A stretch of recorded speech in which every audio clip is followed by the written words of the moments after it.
नमस्कार, good evening मेरे प्रिय साथियों। आप सभी का अपने संतोष जीएस क्लासेस में स्वागत है। मैं आशा करता हूं कि आप सभी खुश होंगे, स्वस्थ होंगे और सकारात्मक होंगे। हमने पिछले लेक्चर में बताया था जो कि भारत का परिचय था, उसमें क्षेत्रफल, फिर अक्षांशीय एवं देशांतरी भारत का जो विस्तार है, फिर भारत के जो दूरस्थ बिंदु हैं चारों दिशाओं में, फिर उत्तरी पश्चिमी गलियारा, फिर भारत के पड़ोसी देश के साथ भारत की जो समुद्री सीमा है, भारत से गुजरने वाली कर्क रेखा, भारत से गुजरने वाली भारतीय मानक यामोत्तर रेखा, इन सभी पर चर्चा की थी। आगे हम देखते हैं कि ये पाकिस्तान से, यहाँ से पाकिस्तान है, ये ऐसे पूरा पाकिस्तान है, ये पाकिस्तान लगा हुआ है, ये बाउंड्री पाकिस्तान, ये पूरी बाउंड्री ये जो है ये किसकी है? ये पाकिस्तान की बाउंड्री है। ये भारत पाकिस्तान के बीच बाउंड्री रेखा है। ठीक, तो भारत पाकिस्तान के बीच जो सीमा रेखा, विभाजक सीमा रेखा है, उसे रेडक्लिफ रेखा कहते हैं। भारत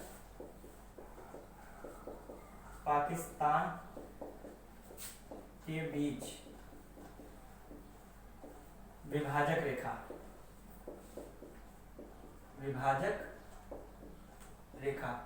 उसे क्या कहते हैं? रेड क्लिफ रेखा। रेड क्लिफ रेखा, रेड क्लिफ लाइन। जो रेड क्लिफ महोदय थे, ये ब्रिटेन जब भारत में शासन कर रहा था उस समय ये विदेश सचिव थे। ये सुबह सुबह भांग जैसे पीकर आए और उन्होंने कहा कि हाँ, ये भारत और पाकिस्तान के बीच सीमा रेखा बन गई। अब चाहे इस सीमा रेखा के बीच कोई घर पड़ रहा हो, चाहे कोई गांव पड़ रहा हो, उनको इससे मतलब नहीं था। वहीं से 1947 भारत आजाद हुआ, उसी समय ये निर्धारण कर दिया गया। और आज वही रेड क्लिफ रेखा कहीं ना कहीं भारत और पाकिस्तान के बीच सीमा विवाद का कारण बनी हुई है। फिर उसके बाद चलते हैं, इसके ऊपर थोड़ा सा छोटा एक देश है, ये पाकिस्तान। अब पाकिस्तान के ऊपर कह सकते हो, भारत से हल्का सा टच करता है, लेकिन ये पीओके में आता है। तो ये जो है इतना 106 किलोमीटर बाउंड्री वाला अफगानिस्तान, ये अफगानिस्तान की सीमा रेखा केवल इतनी लगती है। तो अफगानिस्तान एक प्रश्न बन जाता है, आता भी कभी कभी है कि भारत का कौन सा पड़ोसी देश है सबसे छोटी सीमा साझा करता है? वह अफगानिस्तान है। ठीक, तो भारत अफगानिस्तान के बीच कौन सी सीमा रेखा है? भारत अफगानिस्तान के बीच विभाजक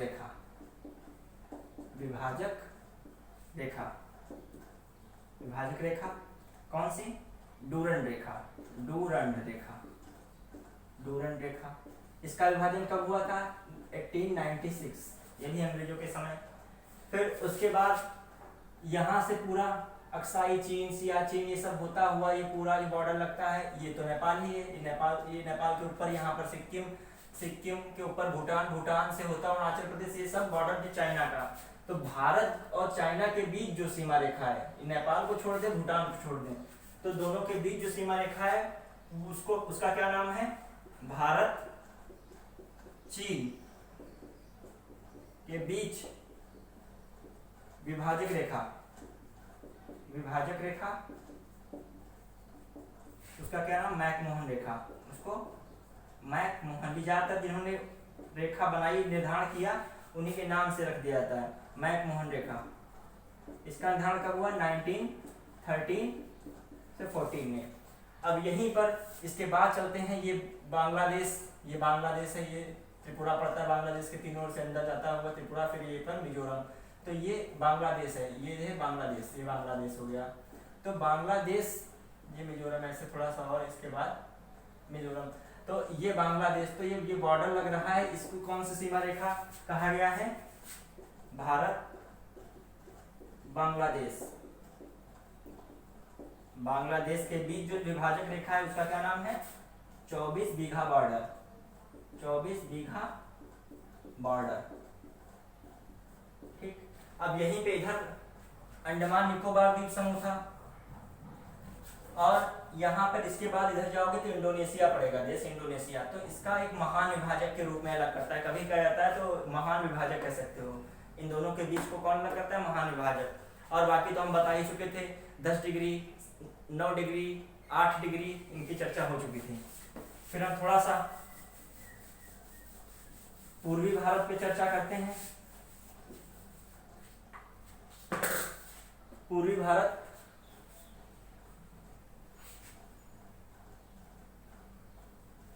पूर्वी भारत में चर्चा करते हैं, 7 सिस्टर स्टेट कहे जाते हैं।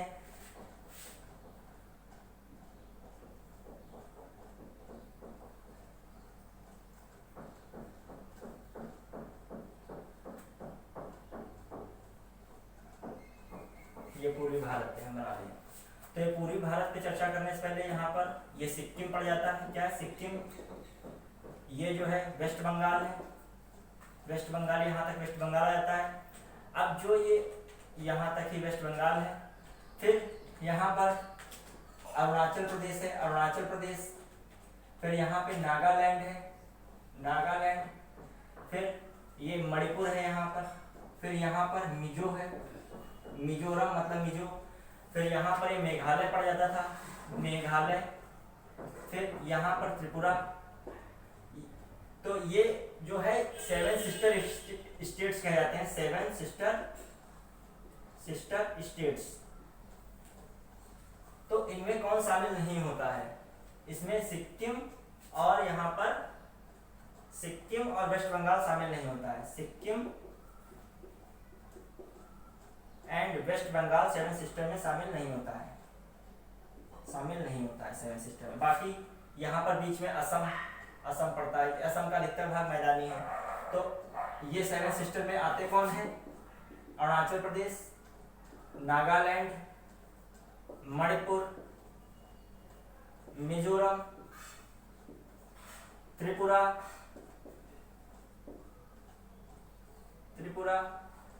फिर असम, और फिर ये मेघालय,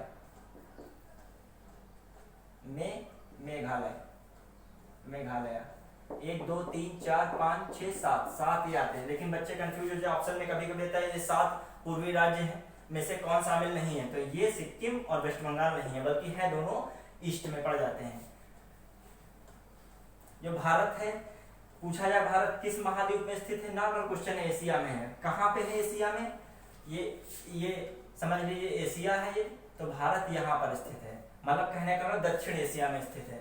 तो दक्षिण एशियाई देशों का एक संगठन बना हुआ है जिसका नाम दक्षिण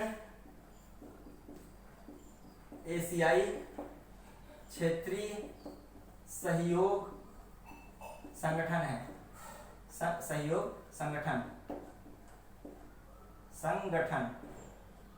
संगठन जिसको सार्क कहते हैं, सार्क या दक्षेस।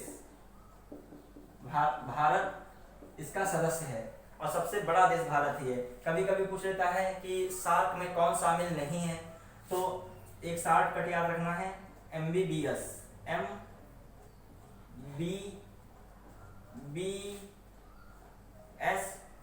MBBS डॉक्टर बन गए, फिर पानी पिया तो पानी,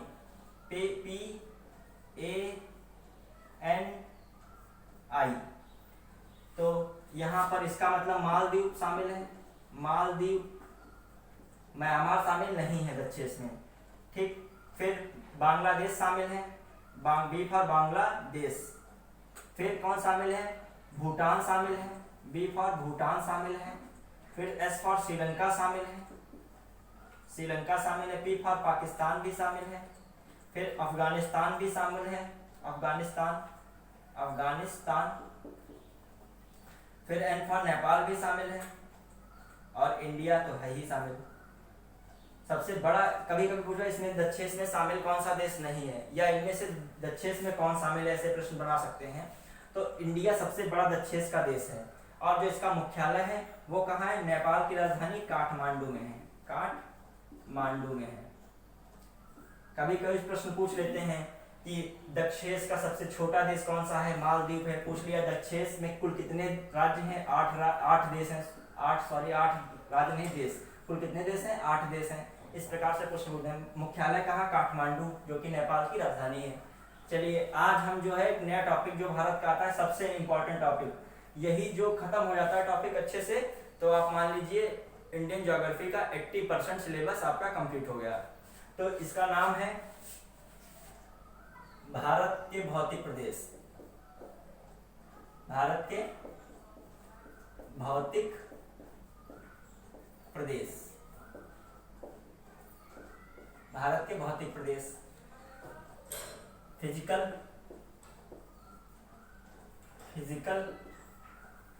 features of India, physical features of India,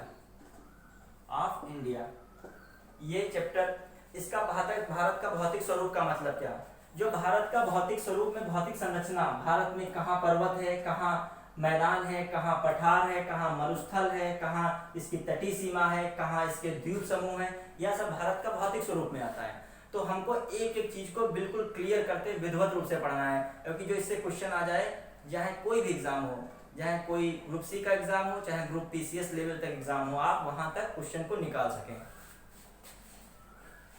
तो हम देखते हैं भारत के भौतिक स्वरूप में चर्चा करते हैं। जो एक सामान्य प्रश्न पूछा जाए कि यदि कोई व्यक्ति भारत के कश्मीर से चलता है और कन्याकुमारी तक आता है घूमता हुआ, तो बताओ किस सीक्वेंस में भारत का भौतिक स्वरूप पड़ता है। तो पहली बात तो भारत के भौतिक स्वरूप में पहले ऊपर तो इसको पर्वत मिलेगा, क्या मिलेगा, पर्वत। फिर यहाँ पे आ जाएंगे, थोड़ा इसको मैदान मिलेगा, जैसे उत्तर प्रदेश है, और ऊपर का पंजाब का, हरियाणा का, इसे मैदान मिलेगा, बिहार का। फिर व्यक्ति बढ़ेगा, थोड़ा सा यहाँ आ रहा है हरियाणा, पंजाब, उत्तर प्रदेश, यहाँ मैदान मिल रहा है। फिर यहाँ से थोड़ा सा ऐसे बढ़ेगा तो मरुस्थल भी हल्का सा टच कर जाएगा। फिर मरुस्थल के नीचे बढ़ेगा, गुजरात, महाराष्ट्र और एमपी का कुछ भाग आता है, ये पठारी क्षेत्र हो जाता है। फिर व्यक्ति ऐसे आता हुआ पठारी, पूरा कर्नाटक का पठार होता हुआ आता है, फिर तटीय सीमा मिल जाता है। जब यहाँ पे पहुंचता है बिल्कुल, तो ये तटरेखा होती है, समुद्र किनारे जो मैदान होता है तटीय मैदान होता है, तटीय मैदान मिल गया। फिर जो व्यक्ति है, जो मान लीजिए यहीं तक रहता है, तो ये सीक्वेंस रहा। यदि और भी आगे देश में कहीं बाहर जाता है समुद्री सीमा से द्वीप, तो द्वीप समूह में अपने देश के जाएगा। तो कहने का मतलब सीक्वेंस जो है सबसे ऊपर, अब वही भारत का भौतिक स्वरूप पढ़ना है। भारत के भौतिक स्वरूप, भारत के भौतिक प्रदेश। भौतिक प्रदेश कौन है, भौतिक प्रदेश, भारत के भौतिक प्रदेश में पहला हमने बताया था हिमालय पर्वत, पर्वतीय क्षेत्र। तो ये पूरा रीजन यहाँ पर बनाया गया है समझने के लिए। ये भारत का नक्शा हो रहा है।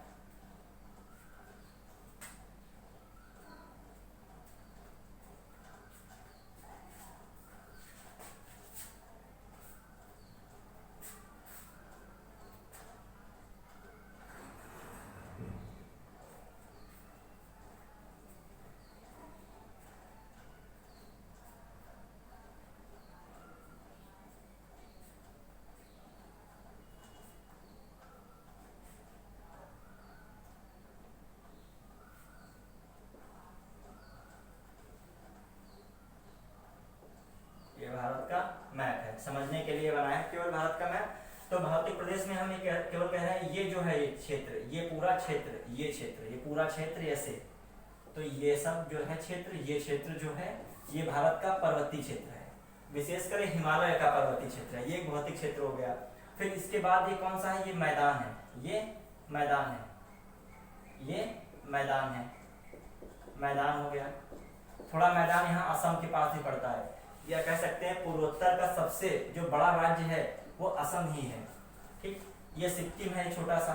ऐसा कौन सा राज्य है जो तीनों ओर से विदेशी सीमा बनाता है, अलग अलग वो देशों से, इधर भूटान बनाता है, इधर नेपाल बनाता है, ऊपर चीन बनाता है, ये सिक्किम है। और ये ऐसा कौन सा राज्य जो तीनों ओर से किसी एक देश से घिरा हुआ है, बांग्लादेश से घिरा हुआ, तो कौन है, त्रिपुरा है, ठीक। तो अब ये मैदान हो गया। मैदान थोड़ा सा असम में भी है, थोड़ा सा गुजरात में भी पड़ता है, पश्चिम बंगाल में भी थोड़ा बहुत मैदान है, तो मैदानी क्षेत्र हो गया। फिर उसके बाद ये मरुस्थलीय क्षेत्र है, राजस्थान के ऊपर ही मरुस्थलीय, गुजरात में भी कुछ मरुस्थलीय क्षेत्र आ जाता है। फिर ये पूरा पठारी क्षेत्र है, ये पूरा क्या है, पठारी क्षेत्र है, पठार है ये। फिर पठारी क्षेत्र के बाद ये किनारे है, ये तटीय मैदान है, ये क्या है, किनारे किनारे है, क्या है, तटीय मैदान है। फिर ये है द्वीप समूह है, फिर इसके बाद ये द्वीप समूह है। तो भारत के भौतिक प्रदेश कितने हो गए, भारत के भौतिक प्रदेश, भारत के भौतिक प्रदेश, भारत के भौतिक प्रदेश, प्रदेश पहला हिमालय पर्वत, हिमालय पर्वत व मैदान है, वह मैदान। फिर दूसरा मरुस्थल, मरुस्थलीय क्षेत्र, मरुस्थलीय क्षेत्र। फिर तीसरा पे क्या जाता है आपका ये पूरा प्रायद्वीपीय भारत या प्रायद्वीपीय पठार। फिर प्रायद्वीपीय पठार के बाद कौन सा आता है जो समुद्री सीमा के निकट है, ये तटीय मैदान। और फिर उसके बाद जो है पांचवा, ये क्या है, ये द्वीप समूह। तो भारत का भौतिक विभाजन ऐसे किया गया। तो ये कुछ प्रश्न आ जाए तो भारत का भौतिक विभाजन कितने रूपों में किया गया, तो 5 रूपों में किया गया है। ठीक है, अब हम एक एक पे चर्चा करते हैं। तो सबसे पहले कौन सा आया, हिमालय पर्वत आया। तो हिमालय पर्वत की चर्चा करते हैं। हिमालय पर्वत से पहले हम थोड़ा सा वर्ल्ड ज्योग्राफी में जाते हैं, या फिजिकल ज्योग्राफी कह सकते हो। फिजिकल ज्योग्राफी में ये पूरी पृथ्वी हुई। पृथ्वी क्या, ये पूरा समझो दुनिया, यही पूरी संसार हुई। अभी पृथ्वी नहीं पूरी तरीके से कह सकते हैं। ठीक है, ये वर्ल्ड हुआ, संसार हुआ। एक अल्फ्रेड वेगनर महोदय थे, अल्फ्रेड वेगनर महोदय जर्मनी के थे। हालांकि इससे पहले कई लोग आए, उन्होंने अपने अपने सिद्धांत दिए, लेकिन अल्फ्रेड वेगनर का सिद्धांत कहीं ना कहीं सही साबित हुआ और उन्हीं को आज माना गया है। उसी के आधार पर महाद्वीप विभक्त किए गए हैं। देखते हैं क्या इनका सिद्धांत था। इनका सिद्धांत था कोई, ये ऐसे पृथ्वी हुई होगी, पृथ्वी का संसार हुआ होगा। अब इसी में एक बड़ा भूभाग था जिसको पैंजिया कहते थे। पैंजिया ये पहले बहुत बड़ा भूभाग था। लगभग ये हम 20 करोड़ पहले के वर्ष की पहले की चर्चा हो रही है। पैंजिया था, ये एक बहुत बड़ा भूभाग के रूप में पैंजिया था। इसको कह सकते हो संपूर्ण पृथ्वी उस समय यही थी, संपूर्ण पृथ्वी यही थी। पैंजिया इंग्लिश में इसको पैंजिया था। फिर पैंजिया के चारों ओर जो क्या था, ये सब जल ही जल था, जल ही जल। इसको नाम दिया गया था पैंथलासा।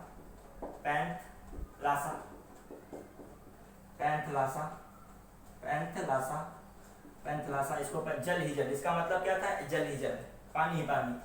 फिर कुछ समय बाद ऐसी घटना घटित हुई कि यह जो पैंजिया है ये कई भागों में टूटने लगा। लेकिन कई भागों में टूटने से पहले यह मुख्यतः 2 भागों में अलग हुआ। यह मुख्यतः कितने भागों में अलग हुआ, 2 भागों में। एक ऊपर वाला भाग चला गया, एक नीचे वाला भाग चला गया। तो ऊपर वाले भाग को लॉरेशिया कहा गया। प्रश्न कभी कभी रख देता है इससे, फिजिकल ज्योग्राफी से, लॉरेशिया। अंगारा लैंड भी बोल देते हैं, अंगारा लैंड। और ये दक्षिण भाग वाला भाग कौन, गोंडवाना लैंड हो गया, गोंडवाना लैंड। ये अभी हम क्यों बता रहे हैं इसको जान पाएंगे। अब भारत किस भाग का भी है, भारत किस में आता है, अंगारा लैंड में। भारत गोंडवाना लैंड का हिस्सा है। ठीक, अब ये भारत की स्थिति तो बाद में आएगी, पहले दोनों विभक्त, बड़े बड़े भूखंडों में विभक्त हो गए। फिर आगे चल के और ये विभक्त हो गए, बहुत छोटे छोटे और टुकड़ों में बट गए। यही सब आज महाद्वीप कहलाते हैं। तो हम यहाँ पे चर्चा करते हैं हिमालय की बताने के लिए, हमने इसको बताया था। तो जब ये अंगारा लैंड में टूटा ऊपर वाला हिस्सा, ये गोंडवाना लैंड में, तो जो बीच का क्षेत्र है ये कौन सा, ये टेथिस सागर रूप में था, ये टेथिस सागर के रूप में आया। तो अब यहीं पे चर्चा शुरू होती है। टेथिस सागर था, ये भारत है, भारत। ये बीच में क्या था, ये भारत के ये बीच में क्या है, ये टेथिस सागर है। इसके ऊपर कौन सी प्लेट थी, तिब्बतीन प्लेट थी। तिब्बती प्लेट है, तिब्बत था, उसको यूरेशियन प्लेट कहते थे। कौन सी प्लेट थी, यूरेशियन प्लेट। ठीक, ये कौन सी, भारतीय प्लेट थी। इसका क्या नाम था, भारतीय प्लेट। ये जो हिस्सा था प्लेट, भारतीय प्लेट। अब भारतीय प्लेट जो थी, यहीं पर प्रायद्वीप भारत, ये सब गोंडवाना लैंड का भारत किसका हिस्सा था, गोंडवाना लैंड का। गोंडवाना लैंड चट्टानी था, प्रायद्वीप के रूप में था, गोंडवाना लैंड। तो ये उठा हुआ भाग था। ये सब नदियां जाके किसमें गिरती थी, उठे हुए भाग से नीचे की ओर जाएंगे, सब नदियां नीचे गिरती जाके थी, मतलब टेथिस सागर में। हुआ क्या, ये भारतीय प्लेट इधर को बढ़ रही थी, यूरेशियन प्लेट इधर को बढ़ रही थी। नदियों का ये क्या है, इसमें अवसाद जमा हो चुका था। अवसाद, अवसाद क्या होता है, सड़ा गला जो सड़ी गली पेड़ पौधे पत्तियां हैं, सड़ी गली जो पौधे हैं, जीवाश्म है, रेत है, कंकड़ है, ये सब जो था, ठीक, छोटे छोटे टुकड़े हैं, ये सब इसके अंदर इकट्ठा होते रहे। दोनों ओर प्लेटें बढ़ी, स्क्विज हुआ। स्क्विज जब होता है तो ऐसे दोनों प्लेटें ऐसे में बढ़ी, तो ये क्या हुआ, ऐसे ये भाग उठ गया। यही क्या रहा, हिमालय हुआ। यही क्या हुआ, हिमालय। इसी से हिमालय का निर्माण हुआ। तो पूछा जाता है हिमालय की उत्पत्ति किस सिद्धांत के कारण मानी जाती है, तो हिमालय की उत्पत्ति जो है प्लेट टेक्टोनिक्स के कारण। ये सिद्धांत है प्लेट विवर्तनिकी, हिंदी में कहते हैं विवर्तनिकी सिद्धांत था। इसी के कारण हिमालय पर्वत की उत्पत्ति होती है प्लेट विवर्तनिकी स्थान पे। अब चर्चा आती है प्लेट विवर्तनिकी में क्या था, आखिर कैसे क्या उठ रही हैं। देखिए जो पृथ्वी है उसके अंदर प्लेटें हैं, और वही प्लेटें ही महाद्वीप का निर्माण करती हैं। मुख्यतः 7 महाद्वीप है तो 7 प्लेटें हैं। तो प्लेटें कैसे चलती हैं, या तो प्लेटें अभिसारी होती हैं, अभिसारी मतलब अंदर की ओर आ रही हैं, या प्लेटें बाहर की ओर चलती हैं, अपसारी रूप में फैलती हैं, या प्लेटें एक दूसरे के समांतर चलती हैं। तो जब समांतर चलती हैं प्लेटें तब तो ठीक है, तब कोई भूकंप वगैरह कुछ नहीं आता है, नॉर्मल सब रहता है। जब प्लेटें एक दूसरे की ओर आती हैं तब भूकंप आ सकता है कि एकदम से स्क्विज होंगी तो भूभाग उठेगा, या प्लेटें जब दूर जाएंगी तो बीच में गर्त बन जाएगा, तब भूकंप की स्थिति रहती है। तो इसी से क्वेश्चन क्लियर हो जाता है कॉन्सेप्ट का कि हिमालय रेंज कैसा है, भूकंप रोधी है तो है, भूकंप वाला हिमालय रेंज है, यहाँ पर भूकंप आए दिन आया करते हैं। यही कारण है क्योंकि प्लेटें स्क्विज होती रहती हैं, तभी हिमालय बढ़ भी रहा है, ऊंचा और हो रहा है। ठीक है, ये अब हिमालय की उत्पत्ति हो गई। हिमालय की उत्पत्ति अब हिमालय भारत में कैसे है, किस प्रकार है, ये देखते हैं। हिमालय का विभाजन। पहले हिमालय की महत्वपूर्ण बातें, हिमालय से महत्वपूर्ण तथ्य।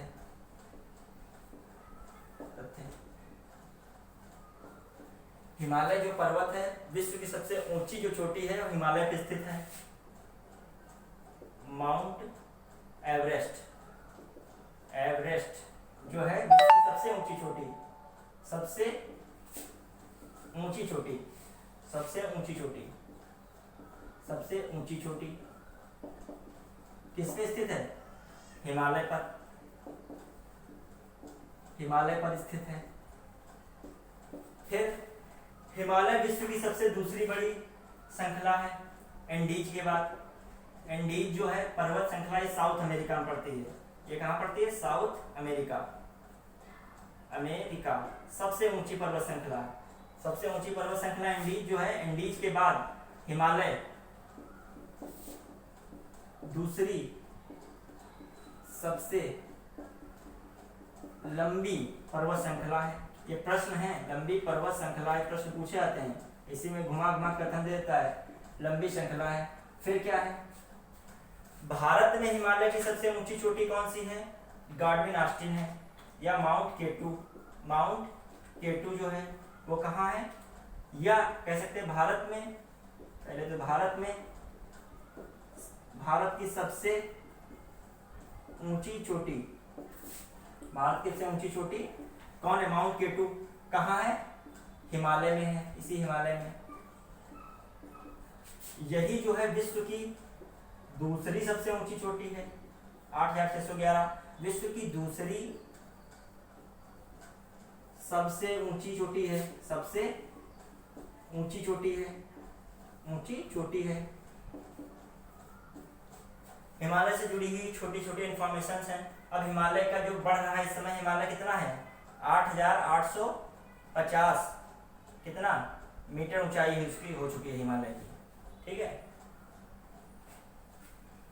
अब आगे चर्चा करते हैं हिमालय क्यों महत्वपूर्ण हो गया। अब तो हिमालय का महत्व क्या है, इसका महत्व क्या आखिर है, हिमालय का कैसे महत्व है। पहला देखा है जलवायु रूप में हिमालय का महत्व है। जलवायु रूप में कैसे, जब यहाँ मानसून आता है सबसे पहले केरल से टकराता है, केरल से चलने के बाद हवाएं ऊपर की ओर चलती हैं, ऐसे इधर भी टकराता है, सबसे पहले यहाँ टकराता है, फिर मुंबई महाराष्ट्र कर्नाटक से टकराता हुआ ऊपर की ओर जाता है। यही हिमालय रेंज है ये सब। तो यहाँ से टकराती है वायु, और जब टकराती तो यहीं पे वर्षा करती हैं। जब तक हवा का एक रोधक नहीं मिलेगा तब तक वर्षा नहीं होगी। हवा टकराएंगी किसी पर्वत से तभी वर्षा होगी। जो हिमालय नहीं होता हवाएं सीधी चली जाती हैं तो वर्षा नहीं होती। पहला तो है वर्षा करता है। दूसरा, हिमालय में क्या है, यहाँ सब ग्लेशियर भी ऊंचाई पे बने हुए हैं, सब ग्लेशियर हैं ऊंचे ऊंचे यहाँ पे बढ़िया, किसके, बर्फ के। तो उनसे क्या सतत वाहिनी नदियां निकलती हैं, इसका ये भी महत्व है।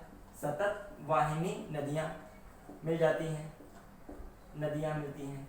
जो मान लीजिए हिमालय नहीं होता तो क्या होता है, यहाँ पर जो मैदान होता है बंजर होता, कि यही जो गंगा यमुना नदियां हैं इसको क्या सब सिंचित कर रही है, गंडक कोसी, ठीक है। तो ये हो गया। सांस्कृतिक महत्व क्या है, सांस्कृतिक महत्व, यहीं पर जो है बहुत सारे तीर्थ स्थान हैं, मंदिर हैं, तो इनसे क्या होता है, यहाँ पर पर्यटन चल रहा है और संस्कृति का विकास हुआ है, तो यहाँ पर पर्यटन, ठीक है। तो इस प्रकार इसका अन्य भी महत्व देखते हैं मौसम संबंधी। जो हिमालय है इसके ऊपर के मध्य एशिया के देश हैं, ये सब मध्य एशिया के ऊपर देश जाएंगे, और ऊपर ठंडक है, रूस वगैरह पड़ता है, इधर चाइना है, तो उसकी ठंडी हवाएं हैं, साइबेरियन हवाएं हैं, इसको हिमालय क्या करता है, रोक लेता है, ठीक है। तो हिमालय का महत्व हो जाता है, इसी प्रकार अपना महत्व है। अब देखते हैं, चर्चा करते हैं। एक और चर्चा इसमें रहती है कि आखिर जो हमने बताया है, पहाड़ के अलावा क्या क्या पहाड़ियाँ होती हैं, पहाड़ियों से पहले पर्वत होते हैं, पर्वतों पर ही पहाड़ियाँ होती हैं, पर्वत, पहाड़ियाँ, फिर मैदान, पठार,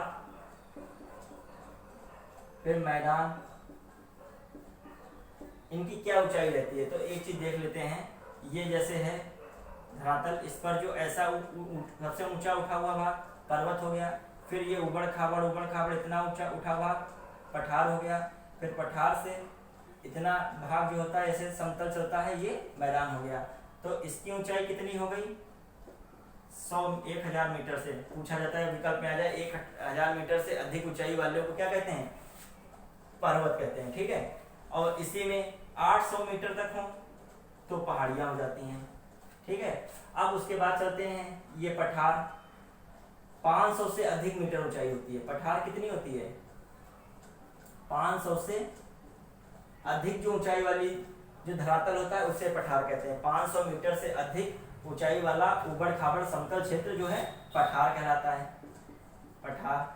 फिर 200 मीटर से अधिक ऊंचाई वाला क्षेत्र है जो मैदान कहलाता है, क्या मैदान हो गया।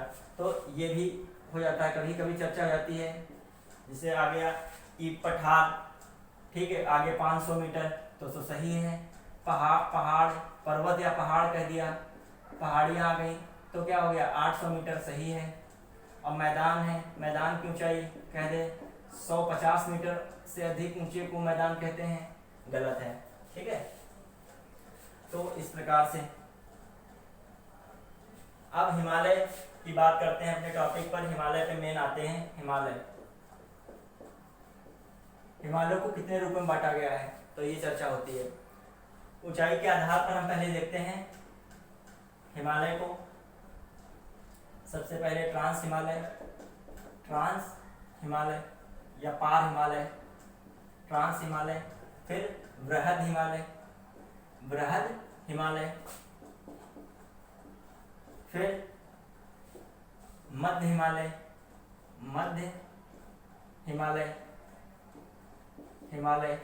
या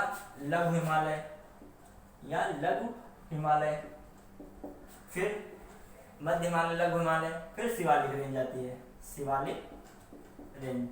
तो इस प्रकार हमको एक एक हिमालय के बारे में चर्चा करनी। पहले हमें ट्रांस हिमालय खत्म करना है, फिर बृहद हिमालय अच्छे से पढ़ना है, फिर मध्य हिमालय, फिर शिवालिक रेंज आती है। तो हम ट्रांस हिमालय पे पहले चर्चा करते हैं, ट्रांस हिमालय। और एक हिमालय के बारे में बता रहे हैं चर्चा में, जैसे भारत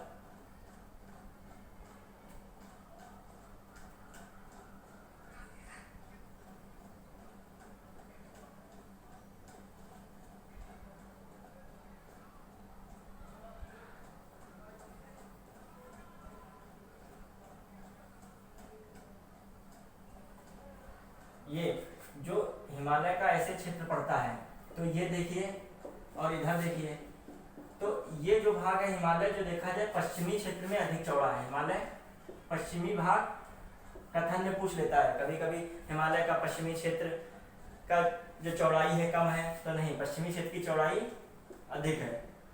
दिख रहा भी होगा चित्र में, चौड़ाई अधिक है, ठीक है। पूर्वी की क्या है, ये चौड़ाई देखिए कम होती चली जाएगी, कम होती चली जाएगी। पूर्वी चौड़ाई कम है, कहाँ, पूर्वी में, पूर्वी हिमालय में चौड़ाई कम है। फिर जो कहा जाए ऊंचाई के आधार पर, ऊंचाई पे बात करते हैं, तो पश्चिमी हिमालय की ऊंचाई, पश्चिमी हिमालय ऊंचाई में कम है। इधर ऊंचाई की, इधर अभी हिमाचल आ जाएगा, इसके बाद यहाँ पर उत्तराखंड आ जाएगा, ऊंचाई में इतना नहीं है। लेकिन जो है पूर्वी हिमालय ऊंचाई में अधिक है। गारो, खासी, जयंतिका, इधर भी काफी ऊंची, पूर्वोत्तर में ऊंचाई है, श्रेणियां हैं कई सारी, तो ये ऊंचाई में अधिक है। अब चर्चा करते हैं कि हिमालय के कितने भाग हमने बताए थे अभी। तो सबसे पहला हिमालय का कौन सा भाग है, trans Himalaya. Trans Himalaya, trans Himalaya, trans Himalaya पर चर्चा होती है। तो ट्रांस हिमालय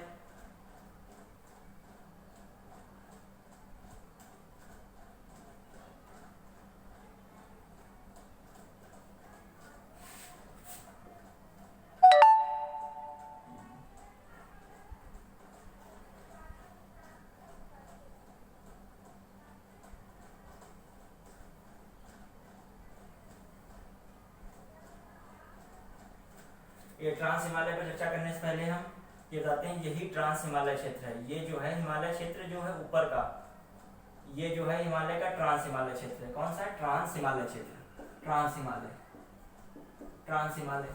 तो ट्रांस हिमालय में ये पूरा ट्रांस हिमालय, तो ट्रांस हिमालय में पहला, ऊपर से सबसे पहला कौन, सबसे ऊंचाई पे कौन स्थित है, काराकोरम पर्वत, काराकोरम श्रेणी, काराकोरम। तो यहाँ पर कौन है, ये सबसे ऊपर, ये कौन है, काराकोरम है, ठीक। फिर ट्रांस हिमालय तो पूरा है, ये रेंज पूरा ट्रांस हिमालय का है। फिर दूसरा, इसके नीचे कौन है, लद्दाख है, लद्दाख श्रेणी है, लद्दाख। फिर इसके नीचे कौन आता है, जास्कर, जास्कर। अब काराकोरम से और लद्दाख के बीच से एक नदी निकलती है, श्योक नदी। यहाँ से एक नदी निकल रही है, श्योक नदी, ये श्योक नदी आ गई। ये कहाँ दिखाई पड़ रहा है, ये श्योक नदी आ गई। और वहीं ये जो पड़ता है मानसरोवर, यहाँ से एक नदी आती है, सिंधु नदी। ये कहाँ से आ रही है, लद्दाख और किसके बीच, जास्कर। लद्दाख और जास्कर के बीच कौन सी नदी आ रही है, सिंधु नदी। ये कौन सी नदी थी, सिंधु नदी, सिंधु नदी। तो ये भी सिंधु नदी। तो पूछा था सिंधु नदी किन दो पर्वत श्रेणियों के बीच से निकलती है, सिंधु नदी लद्दाख और जास्कर के बीच से निकलती है। श्योक नदी किस पर्वत श्रेणी को विभक्त होकर, श्योक नदी सिंधु नदी में मिलती है, तो किसको विभक्त होकर मिलती है, किसको, लद्दाख को, लद्दाख को काट रही है। अब हम चर्चा करते हैं लद्दाख को, ये ऐसे यहाँ पर ये लद्दाख है, ये लद्दाख है, लद्दाख को काट के इसमें मिल रही है। ये पहले से सिंध जा रही थी, इसी में श्योक नदी ऐसे मिल रही आके, ठीक। अब चर्चा होती है कि काराकोरम पर क्या है, काराकोरम किस लिए फेमस है, काराकोरम, काराकोरम जो इसका पहला वाला पार्ट था काराकोरम, इसमें क्या सबसे ऊंचा दर्रा है, सबसे ऊंचा दर्रा, सबसे ऊंचा दर्रा, वो बहुत प्रमुख दर्रे इसी पे हैं, काराकोरम पर हैं। और जो भारत की सबसे ऊंची चोटी कौन सी, माउंट केटू, माउंट केटू इसी पर स्थित है, इसी पर स्थित है। फिर बात जो करते हैं, चर्चा आगे आती है। इसी के बाद दूसरा जो बिंदु उठाते हैं, कौन सा, लद्दाख, लद्दाख, लद्दाख श्रेणी पर्वत श्रेणी है। ये किस केंद्र शासित प्रदेश में, लद्दाख में है। लद्दाख जो केंद्र शासित प्रदेश है, ठीक है, लद्दाख केंद्र शासित प्रदेश में दो ही मात्र जिले हैं, लेह है एक और दूसरा है कारगिल, ठीक, लेह कारगिल है। तो लद्दाख जो पर्वत श्रेणी है उसी में ये क्यों फेमस है? इसी पे एक राकापोसी चोटी पड़ती है, राकापोसी चोटी पड़ती है, राकापोसी चोटी, राकापोसी चोटी। ये सबसे नुकीली चोटी है, सबसे नुकीली चोटी है, नुकीली विश्व की, विश्व की है, विश्व की सबसे नुकीली चोटी है, नुकीली चोटी। अब लद्दाख जास्कर में ऐसा कुछ खास है नहीं, लेकिन हमें काराकोरम पर्वत श्रेणी पर थोड़े से ग्लेशियर देखने होंगे। ग्लेशियर तो जैसे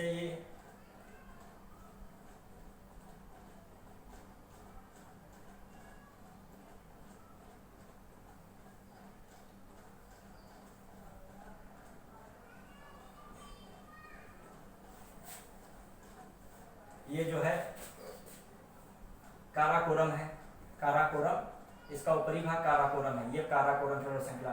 तो इस पर ग्लेशियर कैसे हैं, या ऐसे कहते हैं ये काराकोरम है, तो इस पर ग्लेशियर पश्चिम से पूर्व की ओर है, पश्चिम से ऐसे पूर्व की ओर। सबसे बटतोरा, ये बहुत पश्चिम चला जाएगा, इसको रहने दे, पूर्व पाकिस्तान में चला जाएगा। हिस्पर से पड़ते हैं, हिस्पर सबसे पश्चिमी भारत में लगभग पड़ जाता है, हालांकि भी पीओके में आता है हिस्पर।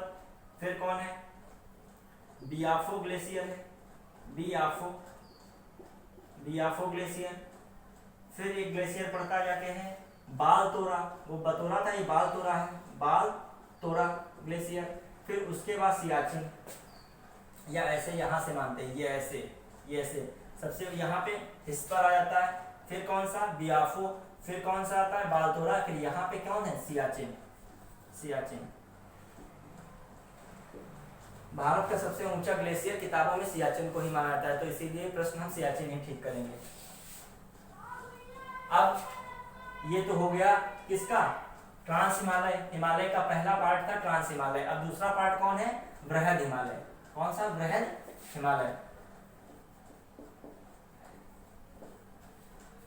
हम आप सभी को अपना 100% देने का प्रयास करते हैं, जो भी कंटेंट होता है पूरा एग्जाम ओरिएंटेड रखते हैं, चाहे वनडे एग्जाम हो, चाहे यहाँ पर अभी पीसीएस में समीक्षा अधिकारी, सहायक समीक्षा अधिकारी, उसमें लगभग चैप्टर पढ़ा रहे हैं, 100% प्रश्न मिलने ही हैं। ठीक है, तो आप लोगों की भी नैतिक जिम्मेदारी बनती है कि जो हम वीडियो पढ़ाएं उसको, इस चैनल को सब्सक्राइब करें, लाइक करें, शेयर करें और जो है इसको सपोर्ट करें। ठीक है, हम फिर अपने टॉपिक पे आते हैं, बृहद हिमालय। बृहद हिमालय में क्या है? बृहद हिमालय की बात कर चर्चा कर लेते हैं। तो बृहद हिमालय, फिर एक भारत का नक्शा बनाते हैं।